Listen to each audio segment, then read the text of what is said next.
এই মুহূর্তে আমরা রয়েছি খেজুরির বাঁশগোড়া বাজারে। সেখানে রাস্তার মধ্যে গাছের গুড়ি ফেলে ধর্মঘটের সমর্থনে রাস্তা অবরোধ করা হচ্ছিল এবং এই মুহূর্তে দাঁড়িয়ে দেখতে পাচ্ছি যারা রাজ্য পুলিশের কর্মীরা রয়েছেন তারা সেই গাছের গুড়ি রাস্তা থেকে সরাচ্ছেন।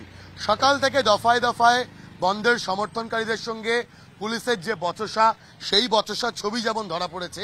এই রাজ্য পুলিশের বিরুদ্ধেই অভিযোগ, 48 ঘন্টা পেরিয়ে যাওয়ার পরেও যে 17 জনের নামে অভিযোগ দায়ের করা হয়েছে তাদের কোনো একজনকেও এখনো অবধি জিজ্ঞাসাবাদ বা গ্রেফতার বা আটক কোনোটাই করতে পারেনি রাজ্য পুলিশ।